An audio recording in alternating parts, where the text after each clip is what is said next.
بسم الله الرحمن الرحيم. الرحمن علم القرآن خلق الإنسان علمه البيان الشمس والقمر بحسبان والنجم والشجر يسجدان. أعوذ بالله من الشيطان الرجيم. بسم الله الرحمن الرحيم، والصلاة والسلام على مبعوث رحمة للعالمين سيدنا وحبيبنا والصفوة كلك الله سيد الأولين والآخرين محمد بن عبد الله. نعتقد ونؤمن بما جاء في الصحيح على لسانه صادق المصدوق خاتم النبيين وإمام المرسلين. أشهد أنه بلغ الرسالة وأدى الأمانة ونصح الأمة وجاهد في الله حق الجهاد حتى أتاه اليقين. صلى الله تعالى عليه وعلى إخوته الأنبياء والمرسلين وعلى آله الطيبين الطاهرين وأصحابته الكرام الذين اتبعوه في الساعة الأسيرة ومن اكتفى أثرهم إلى يوم يقوم الناس لرب العالمين. يوم لا ينفع مال ولا بنون إلا من أتى الله بقلب سليم. وبعد أيها المستمعين الكرام، السلام عليكم ورحمة الله تعالى وبركاته. بل مسلميو الكرام منتون، السلام عليكم ورحمة الله تعالى وبركاته. أمي الله سبحانه وتعالى تنوك بركة ككلاك سينك تنوك بركة على كل حال لا لا بلا جلنك سلامي الله دي مسا من التنونيك كان لا لا بلا جلنك مسا من بيتنو هرك مسا من بيتنو هرتناك وي الله دي خالق كل شيء فين بلا جلن دمبغا مسا فاتر السماوات والأرض بديع السماوات والأرض سانكولو ندوكولو دمبغا سانكولو ندوكولو جو دمبغا على ممكو بلا جلناتك وإليه ترجع الأمر كله وكو بلا جلن بسنغتا دي علي الله سبحانه وتعالى ديما سانوا باي كسكرو تالندو أما تنو كو بلا جلنا كشين نما كو نينا فيا كو كدان فيونا كسمانتيكا نودي محمد بن عبد الله نبي جمعون لاباندو أني كراو نيمودو أمي كشين نما نين الله تعالى فيا كدان فيونا كسمانتيكا أنا كسو دونك سانمو أني سابا نيما فيا تورا لا كراكو دونا دوميني دينا باراتونغا جيلون كوسبه أني ماو ماي على كرام مغتومه كتوكا كو فوتا سي الكيما جوندوما يا ربي على كانين او بلاجل فرا او جما كلو نونكا ان شاء الله اوتمنن كو في اما فو ينكو بسم الله او كا ايميشن كنكا ايميشن بتاليكا او دينه كونغو كمولا نودي اقرا ان شاء الله اوتمنن كو في ولا نامي مامبولو بي انا بيسكيلا كلا سي امبال مسلميوما ودي بتاليكا ولا دا بله بله الاسلاميو sabu arama din tike islamia dafa fuka ta sura kira limaniya joy wal limaniya iraniya taka jatemine ala kirali suratu wassalam ay limaniya kuma fo jibril nyana jibril alayhi salam anana ala kira nyininka ala kira limaniya fo jibril nyana limaniya tara jojo sin worola a josin woro wal limaniya pour que ikake islam nyumay fuka ta sura limaniya ne sabati lembe iduskuna وأولي من يورو فينا تينيا فينو بالا فوق تاسورو إدعان يلين دوكا ناسورو لكم أبي فميا رما دي تيجي إسلامي نيماي فوق تاسورو كلا لمن يجوي وكل لمن يتدفع فوق تاسورو إدارة كودوليونا تو أنا ولا ندابنا بولي فمينكا أبي فودي ماكو الإيمان بالغيب إيمان بالغيب كلمن ينكودولي كلمن ينجنوي kalimaniani koyo kumu nalo tala kirembe ka jabudu odi ana madonche ka kila ka bali o ko nyinyinina ka dawla kirenkirene ala ko be ko limania sabati duskuna abe fonne mako al imanu bil ghaibi kalimania ko dogolena izan o kama o min flane nabi fo mako imanu bil ghaibi kalimania ko dogolena kitabu tukido bi kanto mako ayil yuminuna إيمانا جازما قطيئا بجميع المغيبات كلمن يقود لنا أبي فودما فمنو مني ألو تلا كلمة كحجاب دوني أدم الدنيا وجه ومثال دو فين جمع كالملائكة إبا فكم ملكيو والجن أن الجنو والبعث أن كنوني كفال كيما جندو أرم الدون ماني فين بفاتو كسا كدو دينه كنو ido no dinge jugoro ka botte ki do dinge jugoro ibe tuli ki ban bola pew e shu dona romna yembe singa mo were dui obe tuli ko ban o singa mo were dui wallahi al kiyama jondu ala talabino bela jere kunu iba fonde sambe kana dugugolo sumale bimbe falen to ko na dondon donc maka danina ni ku dugulen doy abe fuma ko al ba's wan nushur ani faranyo ngali aramadin kunun ko fel kiyama jondu bela jileme faranyo ka kene bakelen ka donc o faranyo nga bamimbe ke ni fina ku dugulindo ko aramadin ka danna wal hisab ani jati al kiyama jondu ka fuko ko nabe ke dugugulu sanfia allah subhanahu wa ta'ala abtara madun fese na al kiyama jondu aha fon fina be ke dugugulu ka dala ka fo inna allah kana alikum rakiba Allah tala kira au kan koloshi libay ibiga je koko ke Allah bika koloshi no fe domina meleke be joy kuna ko karsa fatura romna gafe be datu ka blay alkiyama jondo kitabu imbe takadima mogota kalande mogota kalanga nyefie de ere di ba kala wallahi ko ikra kitabak Allah ba fina e jonkewo kitabu min filibolo ne ka kitabu de do akala وكيف بنفسك يوم عليك حسيبا بدوينا اي وسرير كنك جتي بغا يره جتي يره فسه ودو بتاسرو يجي فن ني نيما ني كو جوغو ميسر الله على الاسركا ميسر الله على التنسركا اي بلا جلي ني كا فرانيكونكا ولو دوغو كلو ولا حكيو كا بلا جلي ني كا كي كلنتاي او يا ني كا غيرلا تومنا اسبنا غبلي كا فين كنو تيني ibna ta fese ni ay alkiyama jondu izan jonga dalaka fal kiyama jondu ko fese libi wal fitnatul qabr was su'al malakaini ani kaburu lajaba ka dalaka fal lajaba be kaburu konnala aha ala kra ko te ko kaburu suflade konye kaburu dinge mina onye korota alayhi salatu wassalam wa kaburu te dorere ko sufladu imma rawdatun min iryadil janna wala ma ka naghfurika bo الجنة نغفر دولة ولا مغفرة من غفرات النار ولا ما كي جهنم كفلو ده كبو جهنم كفلو لا كتسمع كبرني سباف لا دي إذا كان يوم كلا كي جون كنندي الله تعالى بيك الجنة نغفر أبو شوتا كوبلا إكبرو كنا لا ونما بدال في ففال كيما جوندو ولا ما بتسمع شوتا ko janga ikaburu kuna fokata se alkiyama jonduma wali iyazu billah ala kan chitame bela jili kisika bonima izan kadda kaburu lazaba la kul lazaba ala ka makando abi ane meleke bafla ka nyiningali to nyum be fen munu ni arama dema yi nyala folo ngani dara alala kadda islam yala kadda liman yala ikal liman ya de tekel liman ya kleni fokata so idalendo ni kudugo lenu ndela matini shidon ki tudu koloka arama ditini shiya nyala ka tudu kulo sanfe ngani mbela jile jabi de bena pmajume manam na nyara ma di fatura ite meleke nyala kito jiya kono ni meleke nyala domina o ni jiya faratoy wa kazalika al jinnu jino ala keleme ga hijabu de do anu nyogoche e ala ka dafe to komna ala ka dafe on de fene jinete hijabu do buni adama do nyogoche kununi ate do figa sa fara nyogonga ate do fu alkiyama jondu jate ka fo koko kirano kabita fese ate don fu alkiyama jondu kaburu lazaba ate don ni masa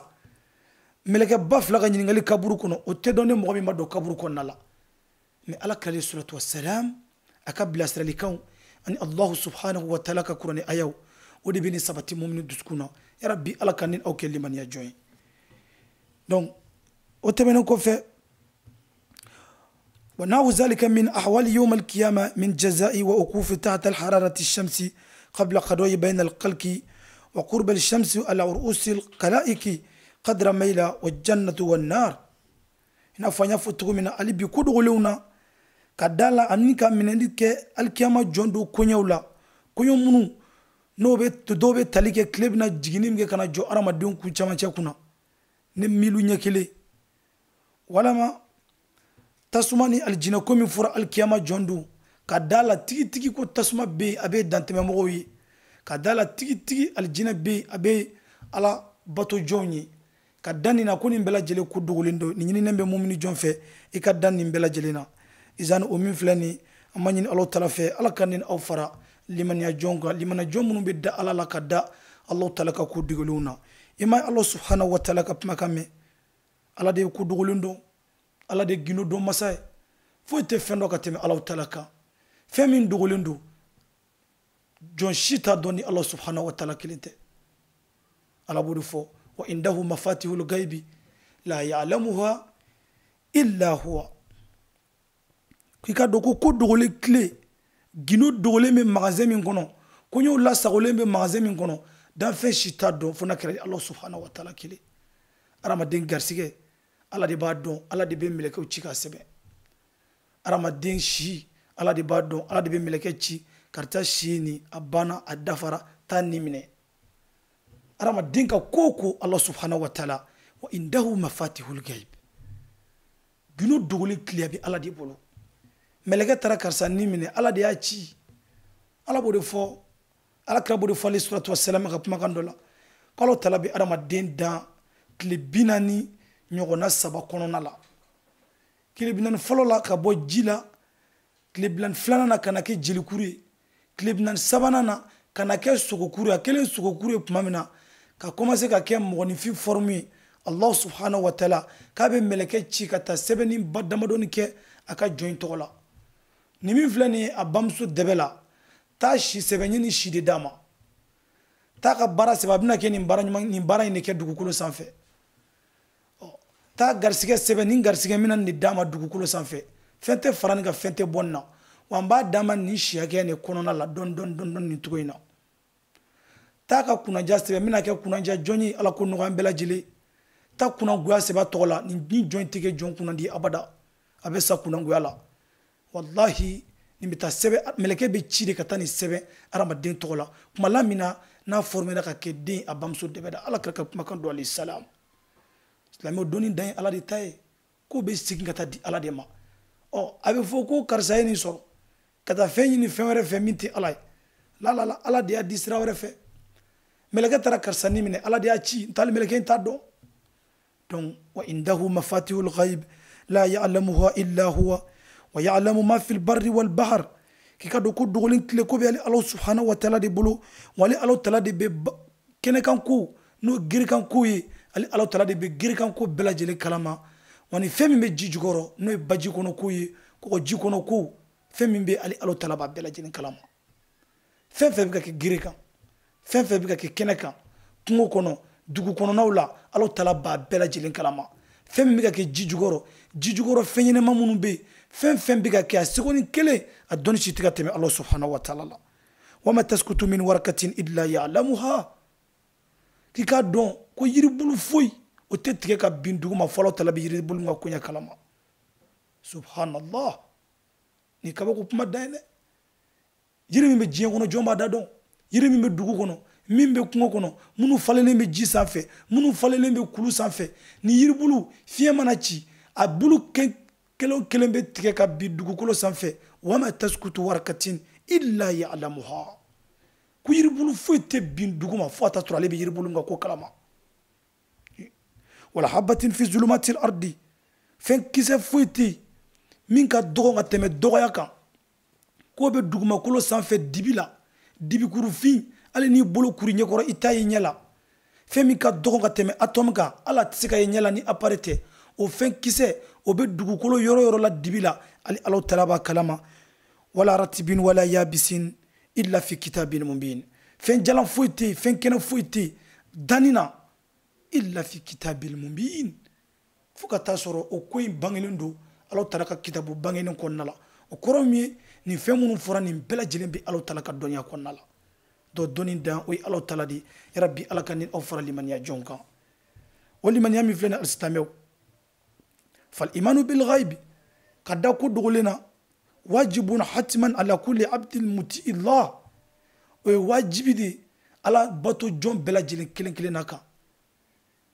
wajibi do cogo min na i ka da ala la wajibi do i ka da ko dogolenw na ka ko dogolenw to ala subhanahu wa ta'ala bolo kana ɲɛɲini ala ye min bange ɲɛna ka min daga i ye da o ma ala ye min gundo datugu ko tile bali ala bolo o to ala bolo wa wajibi do i ka da la ko ye ala ka dɔnniya de ye dɔnniya min nasagolen bɛ ali ala subhanahu wa ta'ala kelen yɔrɔ i m'a ye wa kala azza wa jalla fi asdaqil qailin mokemi tanzil Allah subhanahu wa ta'ala bi kanto ne mami suratul luqman lajɛ suratul luqman aya laban Allah ta'ala bi kumakan ba fɔ ye kumakan ba duuru fɔ ye kumakan ba duuru a dɔnni bɛ sin ka tali Allah ta'ala kelen de ma dan fɛn si tɛ fɛn dɔw la mɛlɛkɛ ti fɛn dɔw la kira ti fɛn dɔw la foyi ti fɛn dɔw la fana kɛra Allah ta'ala kelen i tulo ma da Allah ta'ala bɛ mun fɔ inna allaha indahu ilmu sa'a k'i k'a dɔn ko diɲɛ wuli dɔnni o bɛ ali ala ta'ala kelen pe de bolo indahu ilmu sa'a diɲɛ bɛ wuli nin don exactement a bɛ wuli nin minute la a bɛ wuli nin seconde na foyi tɛ fara kan foyi tɛ bɔ a la ala kelen pe ala taara ala kira ɲininkala nin kumakan in na ka ca o tun bɛ taa ala kira ɲininka e ko kuma ko diɲɛ bɛna wuli don jumɛn ala ta'ala ko ten ko n'u taar'u ɲininka ko diɲɛ bɛ wuli don min na a fɔ ko diɲɛ wuli don o bɛ segin ka taa ala ta'ala de ma ko ne e t'a dɔn ala de b'a dɔn ويسألونك عن الساعة أيان مساها Muhammadu bini ɲininka ko diɲɛ bɛna wuli ka bɛn don jumɛn ma ko diɲɛ wuli yɛrɛ min n'i bɛ ka lahara kuma fɔ an ɲɛna a diɲɛ yɛrɛ fana bɛna wuli ka bɛn don jumɛn ma a fɔ ɲɛna ko a dɔnni ko bɛ segin ka taa Alahu Taala de ma fima anta min dhikraha ila rabbika muntahaha a fɔ ko Alahu Taala ma e la dɔnniyaw la ko dɔnni ko bɛ segin ka taa Alahu subhanahu wa ta'ala de ma Ala m'o dɔnni ɲini alikiraw la o de kama Jibril alayhi salam ani alakira ka baro kɔnɔna la a nana a ye alakira ɲininka kisi nɛɛma bɛ ka taa kira ma Umar bɛ hadisa in nakali ala ka jɛn bɛ Umar ma ko Jibril nana a y'a yɛrɛ kɛ adamaden sawura la mais maa si tɛ jama in na mɔgɔ min tun bɛ Jibril dɔn mɔgɔ min tun ɲɛ delila ka da cɛ in kan mais n'i y'a ye dugukɔnɔmɔgɔ tɛ donc ni mɔgɔ min tɛ dugukɔnɔmɔgɔ ye o kɔrɔ ko ye taamaden de mais taamadenya fana fan si taamasiyɛn tɛ a la a ka fini jɛlen don pasi a kunsigi fini don kiri a sanuyalen don a nana dɔrɔn ka jama cɛ fara k'i tilen ka t'i sigi k'i gun alakira la sallallahu alaihi wa sallam a y'i kanto alakira ma ko akbarni anil islam ko akbirni anil islam ya ala ka kira ma ɲini fɛ na kibaruya silamɛya la akbirni anil islam kira silamɛya fɔ an ɲɛna n'o silamɛya jɔsen duuru ye a tilala ka alakira ɲininka alayhi salam ko akbirni anil iman alakira limaniya jɔsen wɔɔrɔ fɔ an ɲɛna a y'i kanto alakira ma ko sodakta Umar ko k'olu kabakoyara e bɛ ka ɲininkali kɛ e bɛ tila ka tiɲɛtigiyali kɛ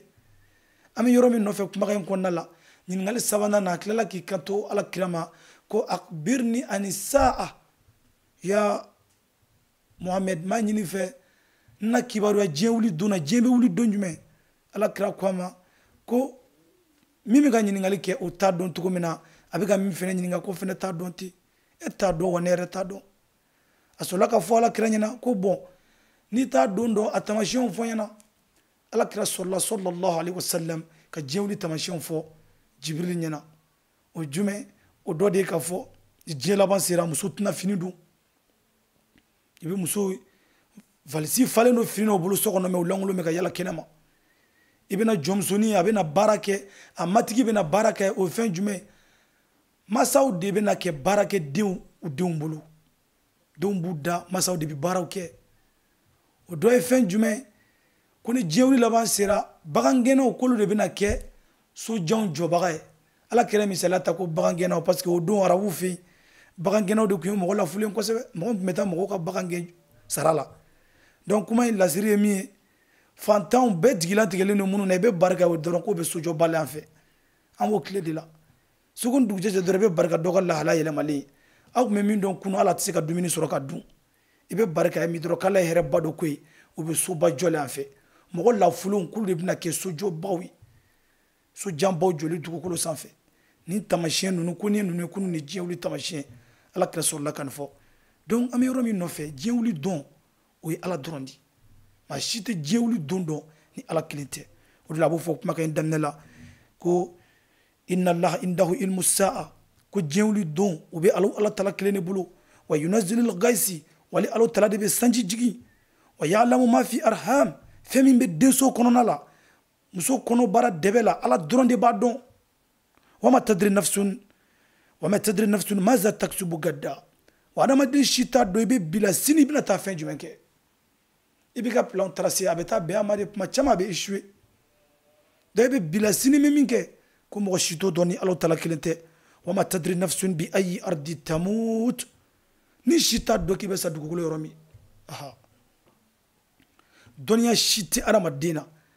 k'a fɔ ko ne bɛ sa nin don nin dugukolo yɔrɔ in de la mɔgɔ si t'o dɔn donc nin fɛnba duuru inna allaha alimun qabir ali ala tala ye masa min na kibaruyalen don wa masa min na ladɔnniyalen don ko ɲɛ bɛɛ lajɛlen na nin fɛnba duuru i tulo ma da nin mago bɛ walawalali la kosɛbɛ fɛnba duuru min ni ala tala ta dɔnni ɲanga adamaden si fo n'a bɔra a yɛrɛ kelen na an ko a fɔlɔfɔlɔ kabini ala yɛrɛ ka kumakan na fi suratul lukman o de ilmul ghaibi ka limanani ko dogoli o ye fɛn jumɛn ye allazi huwa ilmu sa'a la ya'lamuha ahadun illa Allah wala yajliha liwaqtiha o ye diɲɛ wuli don ne an y'a fɔ cogo min na diɲɛ wuli don min n'a ta wulili exact seconde a don a minute a t'a tamasiyɛn a t'a di adamaden si ma a ye tamasiyɛnw de fɔ alakira ɲɛna ani ka yira alakira la ko diɲɛ wuli juma don juma kelen jumɛn don Allahu a'lam a filanan inzalul gaisi sanji jigini alisilamɛw sanji jigini ye koba ye ne mɔgɔ min ye sanji ta k'a lajɛ i b'a ye kuma bɛɛ san bɛ nali an ɲɛkɔrɔ an b'a ye san ye ala ka kabako fɛnba de wallahi i bɛ san lajɛ a bɛ ka jigin ka bɔ san kaba la a bɛ bɔla kaba nɔgɔ de la san ni sankolo yɛrɛ ka ja o ye janya dan ye ala bɛ fɛn dɔ de fara ɲɔgɔn kan n'o ye kaba nɔgɔ ye ka ji bɔ a la a ka se kɔnɔna la sanji ji dagɛya min bɛ jigin a mililitiri min bɛ jigin kuma dɔ la ala tala ye dɔnni dɔ di a ka jɔnw ma ala tala ye ala kira adamadenw bonya a ye dɔnniw caman d'u ma mɛ a ye dan sigi dɔnniw na a mana dɔn cogo o cogo a bɛ dan yɔrɔ dɔ la a ye dayɛlɛli kɛ ala kiramantow ye recherchew bonyana adamadenw ye fɛn caman dɔn météo min filɛ nin n'a bɛ sanji jigili koɲɛ ɲɛfɔ météo b'a dɔn ka dan niveau dɔ de la météo bɛ tamasiyɛn ye jate minɛ k'a fɔ nin don in kaba nɔgɔ bɛna fara ɲɔgɔn kan sini walama ni tile saba hakɛ in kɔnɔna la fiɲɛ min bɛ ka wuli nin fiɲɛ min tamasiyɛn natɔ don a bɛna kaba nɔgɔ fara ɲɔgɔn kan dɔɔni dɔɔni wa ni kaba nɔgɔ in farala ɲɔgɔn kan a bɛna nin ji de jigin i b'a ye kuma dɔw la a bɛ bɛn a ma kuma dɔw la a tɛ bɛn a ma donc o ye ala ka masaya dɔ a bɛ min yira o la fɔlɔ kelen a dɔ la ni min bɛnna sen ma météo k'a dɔn ko san bɛ nali a k'a fɔ wa san tilala ka na mais sanji min jiginna sanji kisɛ min jiginna jɔn b'a da dɔn météo si tɛ min b'o da dɔn san bɛ ka kisɛni min jigin sanji a jiginni juru in jɔn b'a da dɔn météo k'a fɔ nin mililitiri bayirika de jiginna nin dugu in kɔnɔ nin bayirika de jiginna ɔ a mililitiri bayirika min jiginna a sanji kisɛ dun Allahu a'lam wallahi ala de dɔnni masa ye foyi t'o dɔn ni ala kelen tɛ donc ala bɛ gundo dɔw ani fɛn dɔw yira a ka jɔnw na nka toujours a bɛ jɔnya yira u la i b'a dɔn ka dan niveau dɔ de la izan allazi huwa mataru la ya'lamu inzalihi alhaqiqi wa adadu katratihi alhaqiqi illa huwa o sanji jigi min filɛ nin ye o de ye sanji jiginni koɲɛ ye ani a kisɛ dɔnni foyi t'o dɔn fana kɛra ala kelen a sabanan o de ye ilmu ma fi arham fɛn min bɛ denso la o dɔnni allahu akbar fɛn min bɛ denso kɔnɔna la silamɛw denso ye kabako fɛnba ye ala ka adamaden dɔ dilan a ka jɔn dɔ dilan a ka jɔn dɔ kɔnɔbara kɔnɔna la ka se kɔnɔna la kalo 9 kɔnɔna la nin ye koba de hadisa bɛ nana ye cogo min na ka tile 40 fɔlɔ kɛ ji la ka tile 40 filanan kɛ jelikuru la ka tile 40 sabanan kɛ sogokuru la ala bɛ sɔrɔ ka mɛlɛkɛ yamaruya ka nin fiyɛ a la donc e ko ka taa kɛ k'a fɔ ko den cɛ ye den muso ye den filanin den kelen den sabanin e ko b'a dɔn n'a sera niveau dɔ de la alisilamɛw kitabutigi ko a ma ko iza waqa almaniyu aw nutfatan fi rahma ko ni maniyu ji tonina muso deso kɔnɔna la maniju ji tonina watini na muso deso kɔnɔna la kabla an akmala kalkihi sani a ka dafa ka kɛ ala ka danfɛn yɛrɛ adamaden dafalen la ya'lamuhu ahadun danfɛn si tɛ dugukolo kan o appareil tɛ yen o docteur tɛ yen o foyi foyi tɛ dugukolo kan min b'a dɔn ka fɔ hali yakunu janinan aw la yakunu janin ko nin maniju min tɔnnen filɛ a bɛ se ka kɛ den a tɛ se ka kɛ den a caman bɛ tiɲɛ minnu bɛ resi o ye n'ala jɛra minnu ma di caman bɛ tiɲɛ donc danfɛn si tɛ dɔ fana kɛra Allah subhanahu wa ta'ala kelen wala yakunu wa iza akmala janin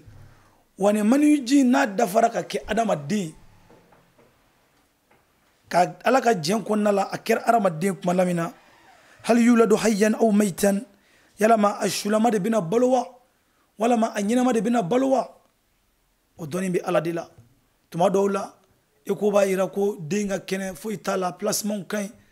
fɛn bɛɛ sigilen don a sigicogo la muso bɛ bange kɛ yɔrɔ min na den sulama bɛ na diɲɛ kɔnɔ tuma bɛɛ ala bɛ jɔnya yira dɔw la a ka jɔn na waati bɛɛ donc wa hal janinan sa'idun aw shaqi wa derenin min filɛ nin ye a bamuso dɛbɛ la ni bɛ to y'a yira k'a fɔ ko cɛ don a kɛra cɛ ye n bɛ to y'a yira k'a fɔ ko a ka kɛnɛ fɛn tɛ a la mais derenin a bɛna kɛ jɔn kunnandi wa a bɛna kɛ jɔn kunnango ye appareil jumɛn b'o dɔn kunnandiya kunnangoya o dɔnni yarju ila Allah o bɛ segin ka taa Allah tala de ma ala dɔrɔn de b'o dɔn donc jɔn ka kunnandiya i ka kunnangoya depuis bi bamuso dɛbɛ la jɔn b'o dɔn ni Allah subhanahu wa ta'ala kelen tɛ aw ganiyu aw faqir walama karisa bɛna taa kɛ limaniya jɔn ye karisa bɛna taa kɛ yani a bɛna taa kɛ fantan ye a bɛna taa kɛ fɛntigi ye jɔn b'o dɔn ni Allah subhanahu wa ta'ala kelen tɛ nin denyɛrɛnin min filɛ nin a bɛna taa kɛ n'a bangera k'a to a bamuso dɛbɛ la appareil jumɛn b'a dɔn ko n'a bangera a bɛna taa kɛ nafolotigi dugukolo kan n'a bangera a bɛna sa fantanya la jɔn de b'o dɔn ninnu bɛɛ lajɛlen dɔnni min na bɛ segin ka taa Allah subhanahu wa ta'ala kelen ma aw maytan hayatihi fil ardi walama ɲɛnama yɛrɛ de bɛna balo dugukolo kan a bɛ sɔrɔ ka taa fatu dugukolo sanfɛ nin bɛɛ lajɛlen dɔnni bɛ segin ka taa di Alahu Taala ma kuma in lasulen fɛn jumɛn ye kumana min na ni maniyu ji tɔnna muso denso la lamɛnbagaw ka hakɛ to maniyu ji min n'a kan ka dilan ka kɛ den ala ka yamaruya kɔnɔna la k'a to maniyu jiya la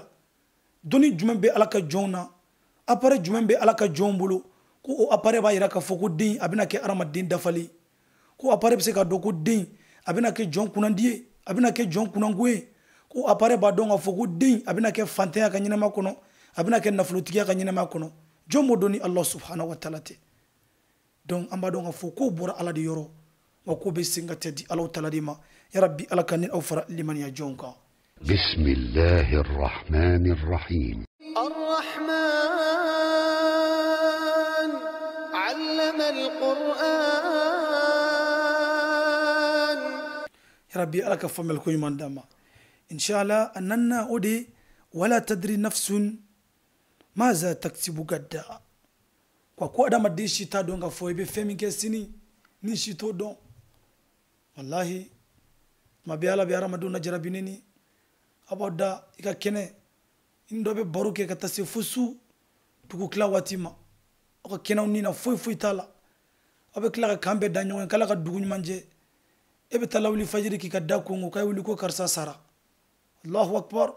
wasra Allah benendo sini metan yoroina o dugu je be ka janaza wallahi anyo ala yu pirvu chama yira ka jona wama tadri nafsun arama din sita do la tadri nafsun maza taksibu gadda ibe femi ke sini tado abe be amadi mado la be fendo tracé ne dugu jara men ke alhamdulillah dugu be jala ka jen konna la ibe ta koke me ka danganiya ane fama yere la ta ka foni ko ma ke sini jente ñini ala fe ikolo shide o shitane ka bara de o de kama ala kali salatu wassalam ala ya la jarabi ya saka amantu nadi ya sa ko nga ke dalwe an la dilika ala kramantu mbulu dondola madona na ala kira ñininka ali salatu wassalam farafasiya dola yo kira ñininka sabu ala kira mo ya te kuma ku fe abada ala ka cidendu anana ka ala ka joni blasira alayhi salam donc ni ak male fon fen peut ala yamara de dama kuni kiti nyini donc nana ala kira kuma ko itaka na sini ko me jabi nyini ngablawnye ala kira mafuina ko inshallah dugu jera unana ala fene kira la jarabi ala masonga jibril chama kile flana unana ala kira kuma ko katakana ko fema fo folo ala kira ma inshallah fo shi sabana na unana alo tala so laka krone ajinga karda ala kira nyina ka foko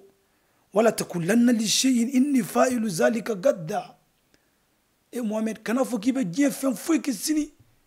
ke foy ke baga sili illa an yasha allah foko tasru ala jirana de foko tasru yeso nyini ala fede wa ma tashauna illa an yasha allah o ti son foy ma ko kera foko tasru ala de jirani o de foko tasru ala de sona o ma de kana foki be foy ke sini foko tasru ya nyini ala fe ni ala de sona donc ala ala kala jarabinini wazkuru rabbaka iza nasit wa o inshallah min flani koko ni bake inshallah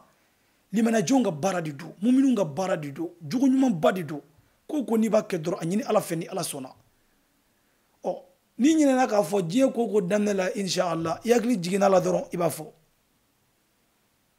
o karsa sini mina ni vendima e nyina ka fo inshallah kuma ko na yakli jira fo inshallah donc koko ni bake sonyini ala fe ya rabbi ala ka famel ko nyandama ala kala jarabine ni yasa ka irana ka fo arama dema fo be femi ngasini ala de bi jeni ay wa iyara ta don a dola be beni ala ka latige de ala bani sawaba be ya rabbi ala ka ambela jeni sawaba be aduruna ode wala tadribi ayil ardi tamut ha kwarama de shita don ni sita don ga fo be saduku kulo yoromi ibe saduku kulo yoromi o doniti adama de shila non ibe doni no be sega ira ila ka fo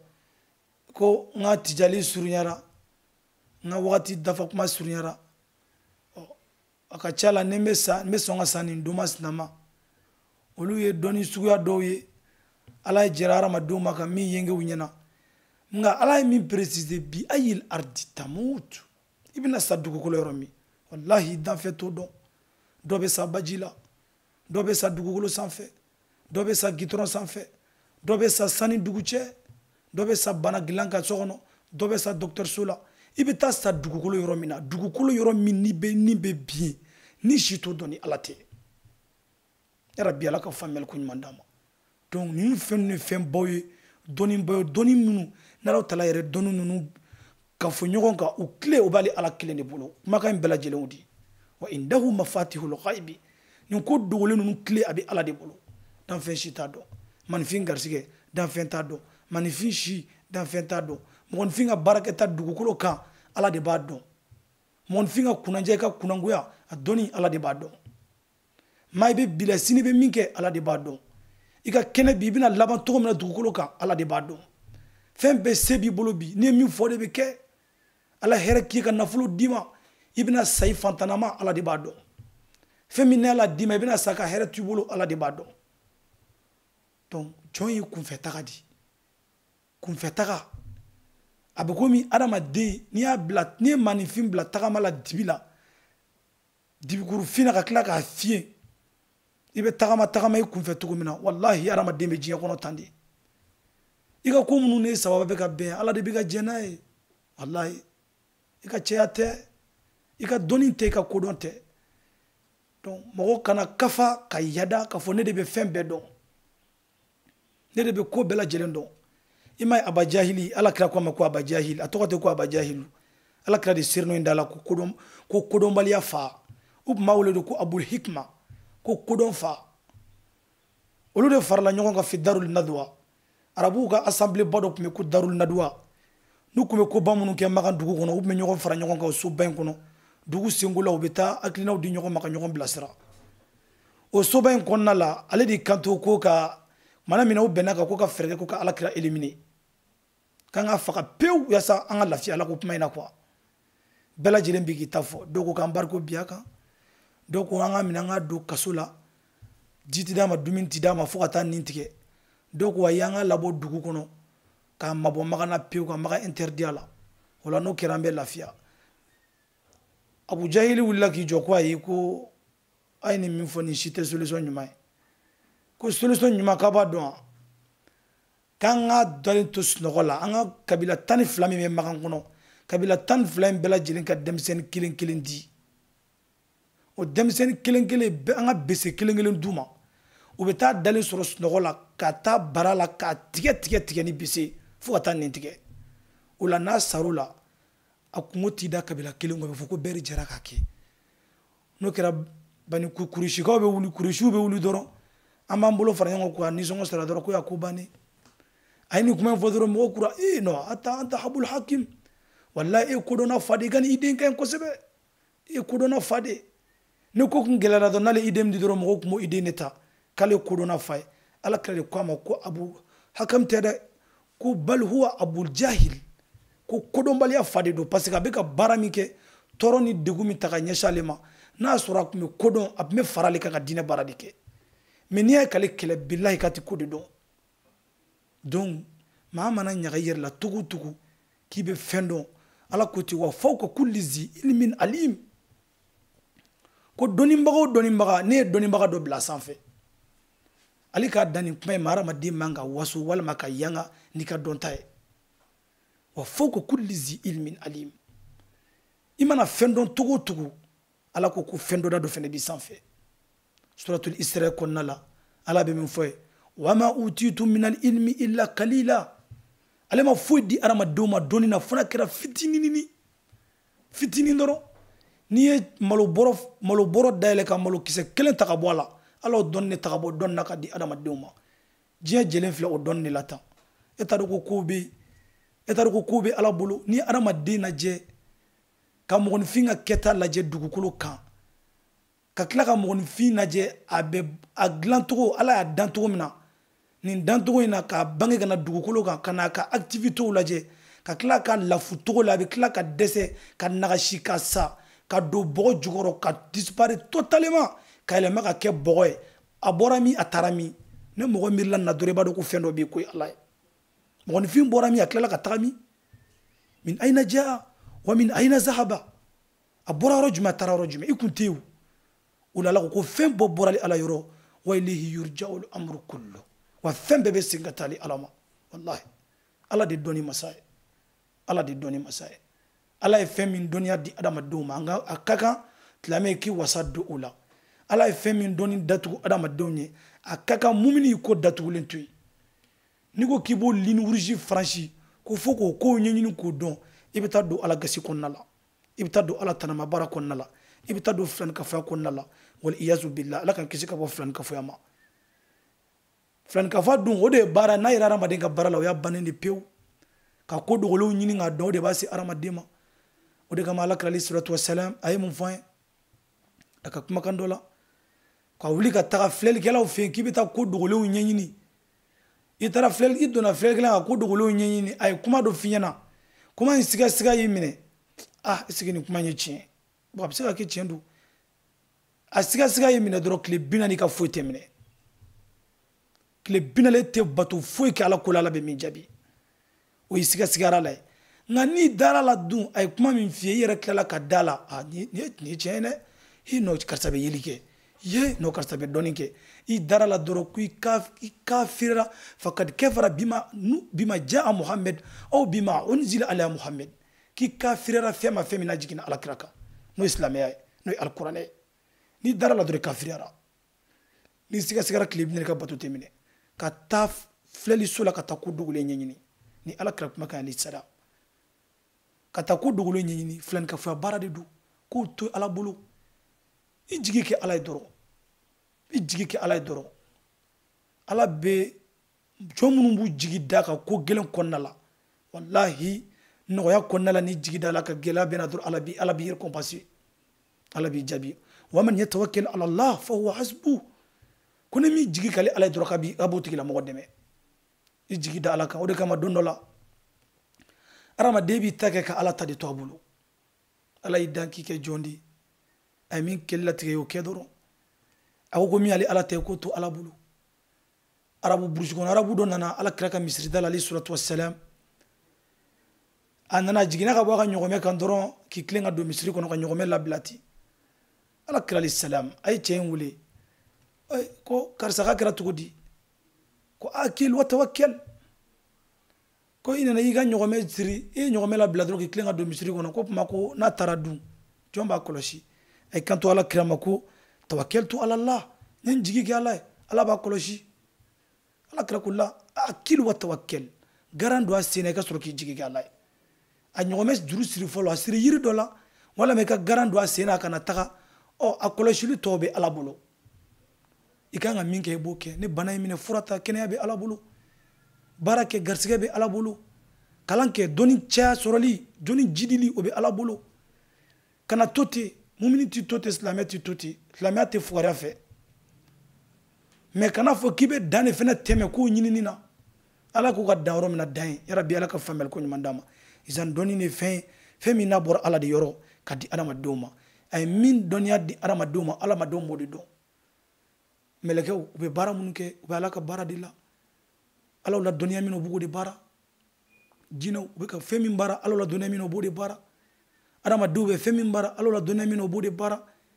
e ma melekew fleni ala doni min di melekew laje mana minani ala tala ya yira melekew la ka fo ka be na nabila adam dan ka blaka na dugugolo sanfe wa iz qala rabbuka lil malaikati inni ja'ilu fil ardi khalifa alo tala ko kale ya doni yenke meleke jamakulu nyana